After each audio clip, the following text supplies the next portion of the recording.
Fala pessoal, sejam bem-vindos ao Didática Tech. Hoje a gente vai falar do coeficiente de determinação R2 ou R². O nome é meio chato, meio difícil, né? Talvez você tenha olhado a definição dele e tenha ficado um pouco em dúvida sobre o que isso realmente significa. Então o objetivo aqui, como tudo que a gente faz aqui no canal Didática Tech, é deixar as coisas didáticas, as coisas mais simples e mais fáceis de compreender.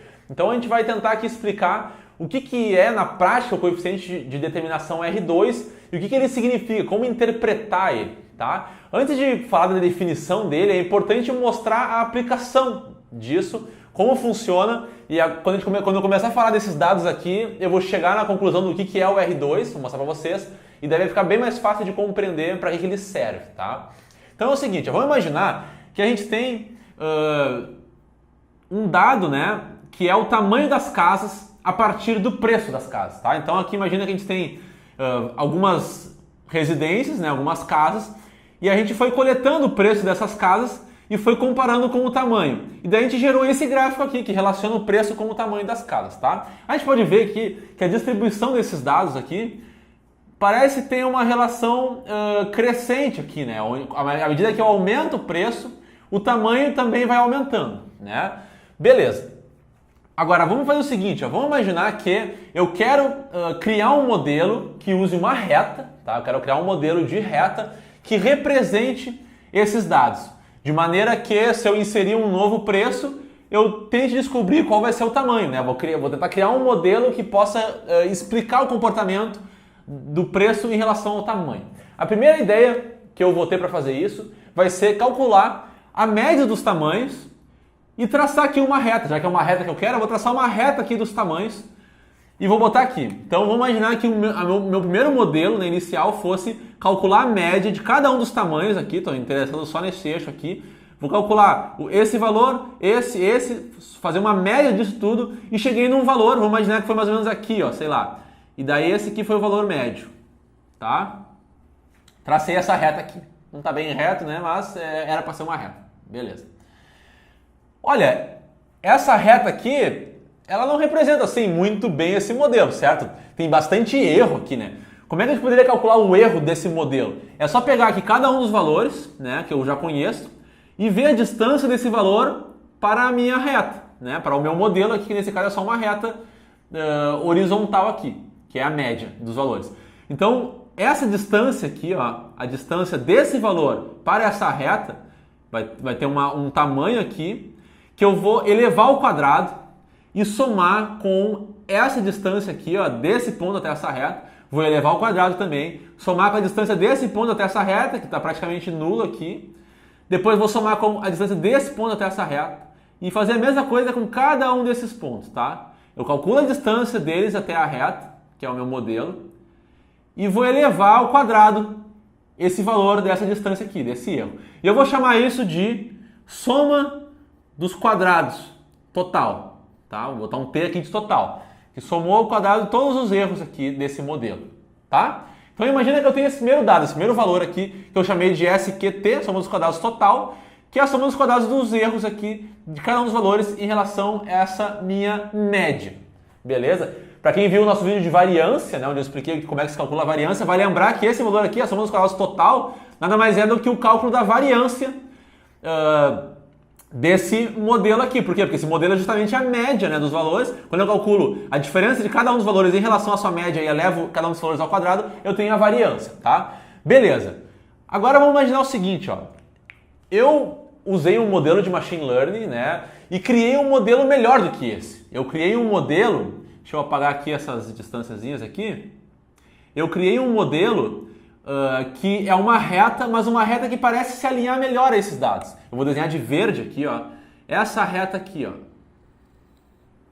Tá? Então o meu modelo de machine learning lá olhou para esses dados e gerou essa reta aqui, ó. Bom, só de olhar aqui já dá para ver que essa reta aparentemente ela se adequa muito mais aos dados, né?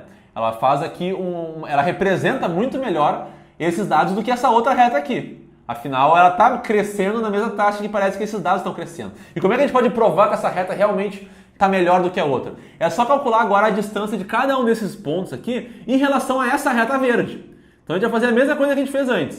A gente vai calcular a distância desse ponto para essa reta verde, desse outro ponto para essa reta verde, desse ponto aqui para essa reta verde e elevar ao quadrado cada um desses erros também. Tá? Então, fazer a mesma coisa que a gente fez antes, só que dessa vez até a reta verde.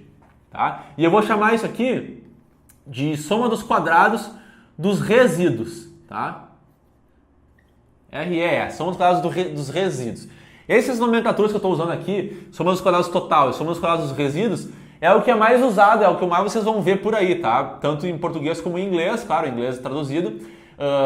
Mas eu particularmente não acho tão didático chamar isso aqui de resíduo, porque eu poderia chamar isso aqui também de resíduo. Eu daria nomes diferentes e mais didáticos aqui, mas como isso aqui é o mais usado, né, eu vou ter que mostrar esses nomes para vocês já se acostumarem com o que vocês vão ver por aí, tá?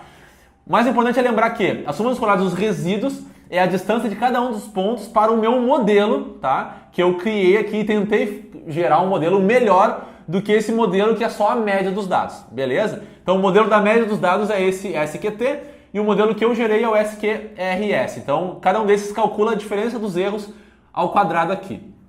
Legal. Bom, se eu calcular esses dados, eu vou ver que esse valor aqui é menor do que esse, certo? Por quê? Porque esse aqui está melhor ajustado, ele está melhor, ele se adequa melhor aos dados. Mas como é que eu sei o quão melhor está esse modelo em relação a isso? Se eu quisesse dizer assim, tá, legal, eu criei um modelo que se ajusta aos dados melhor do que simplesmente pegar a média. Mas quão melhor ele é em relação à média? É aí que entra o R2, o R quadrado. O R2, tá, o coeficiente de determinação R2, ele é igual ao meu SQT menos o SQ dos resíduos dividido pelo SQT. O que isso significa na prática? Vamos olhar aqui para o numerador primeiro, essa parte de cima.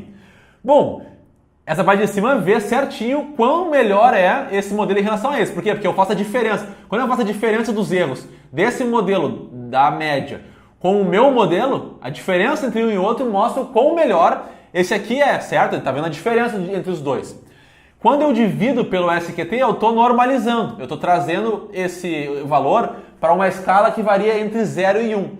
Por que varia entre 0 e 1? Vamos imaginar que o meu SQRS, né, a soma dos quadrados dos resíduos, que é a minha linha verde, vamos imaginar que eu criei um modelo que foi exatamente igual à média. O meu modelo de machine learning era muito ruim. O melhor que ele conseguiu fazer foi só calcular a média mesmo dos valores e a minha linha verde, no caso, é igual à linha azul aqui. Nesse caso aqui, o SQT vai ser igual ao SQRS.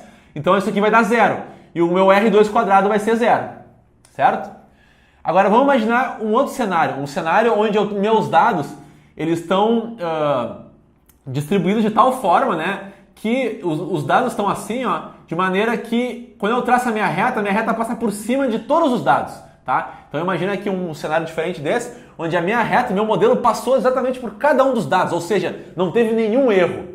A distância de cada ponto em relação à reta foi 0, porque o modelo passou por todos os dados. Então a soma dos quadrados dos resíduos seria 0.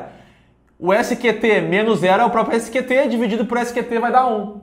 Então por isso que o valor aqui ele vai variar de 0 entre 0 e 1 quando eu divido aqui pelo SQT. Tá? Então esse é o objetivo de dividir por SQT. Daí eu normalizo e trago tudo para uma escala que varia entre 0 e 1.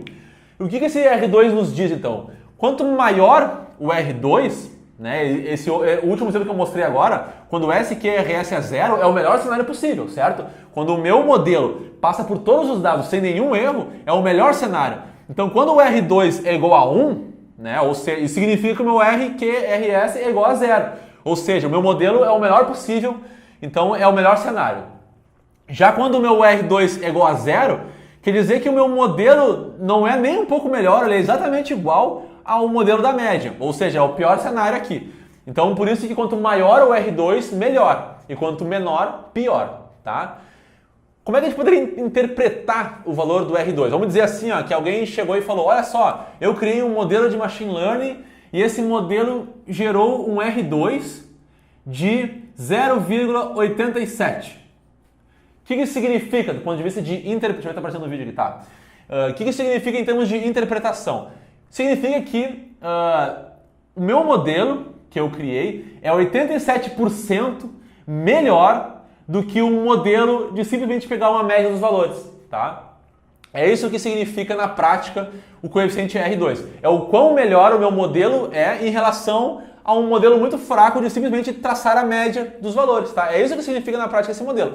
E ainda posso interpretar isso de uma outra forma ainda, quer dizer o seguinte: 0,87 eu posso dizer que esse meu modelo ele explica 87% da variância dos dados, tá? Como assim?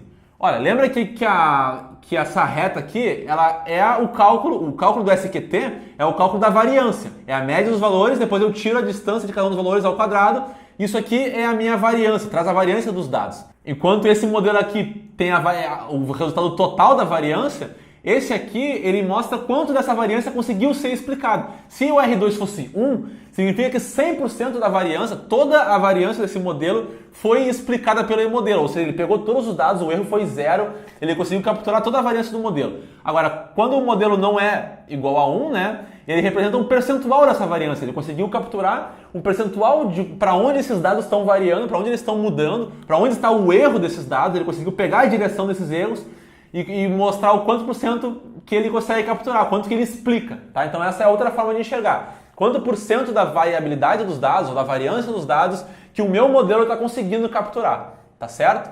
Então essa é uma outra forma de interpretar aqui esse valor. Então isso é o coeficiente de determinação R2, tá? Isso que ele significa na prática, essa é a interpretação que tu tem que ter quando tu olhar e ver um valor que varia entre 0 e 1, já pode de cara saber o que isso significa, tá? Além do coeficiente de determinação R2, também existe o coeficiente R2 ajustado, que vai ser assunto para um próximo vídeo, tá? Então se inscreve aqui no canal para acompanhar também outros vídeos aqui importantes sobre Machine Learning, com conceitos de inteligência artificial, tá? E a gente se vê em breve, então não deixe de ver o próximo vídeo aqui dessa série, que explica o que é o coeficiente R2 ajustado e por que ele existe também. Até mais!